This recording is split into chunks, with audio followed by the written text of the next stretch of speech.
இன்னைக்குதான் முன்னாள் அமைச்சர் ஏவா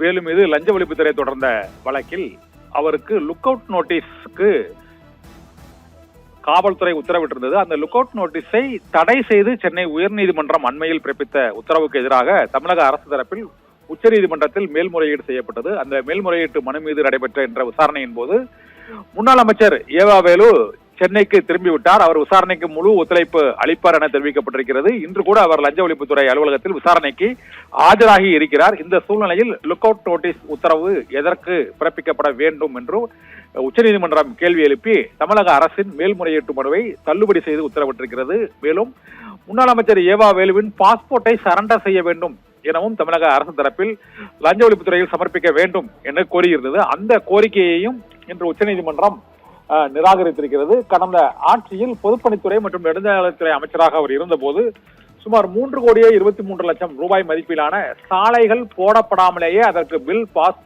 செய்தது தொடர்பாக அமைச்சர் மீது லஞ்ச ஒழிப்புத்துறை வழக்கு பதிவு செய்தது. இந்த வழக்கு விசாரணையின் போது அவர் சிங்கப்பூர் சென்றது சர்ச்சையை ஏற்படுத்தியதை அடுத்து காவல்துறை அவருக்கு லுக் அவுட் நோட்டீஸ் உத்தரவை பிறப்பித்தது. ஆனால் அவர் லுக் அவுட் நோட்டீஸ் உத்தரவு பிறப்பிப்பதற்கு முன்னதாகவே அவர் நாடு திரும்பி விட்டதால் இந்த லுக் அவுட் வெளிநாடுகளுக்கு தப்பிச் செல்வதற்கான அந்த லுக் அவுட் நோட்டீஸையோ அல்லது பாஸ்போர்ட்டையோ அவர் சமர்ப்பிக்க வேண்டிய அவசியம் இல்லை என்று தமிழக அரசின் மேல்முறையீட்டு மனுவை தள்ளுபடி செய்து உத்தரவிட்டிருக்கிறது உச்சநீதிமன்றம். இந்த சூழ்நிலையில் இன்று லஞ்ச ஒழிப்புத்துறை அலுவலகத்தில் விசாரணைக்கு அந்த நெடுஞ்சாலைத்துறையில் சாலை போடாமலேயே பில் பாஸ் செய்த வழக்கில் பொதுப்பணித்துறை அதிகாரிகள் மீதும் முன்னாள் அமைச்சர் பொதுப்பணித்துறை மற்றும் நெடுஞ்சாலைத்துறை அமைச்சராக கடந்த திமுக ஆட்சியில் இருந்த தற்போதைய திருவண்ணாமலை தொகுதி சட்டமன்ற உறுப்பினருமான ஏவா வேலு மீதான அந்த வழக்கு விசாரணைக்கு அவர் நேரில் ஆஜராகி இருக்கிறார். தொடர்ந்து நாம் விசாரணைக்கு ஒத்துழைப்பேன் என்றும் அவர் உறுதி அளித்திருக்கக்கூடிய சூழ்நிலையில் முன்னாள் அமைச்சர் ஏவாவுக்கு எதிரான லுக் அவுட் நோட்டீஸுக்கு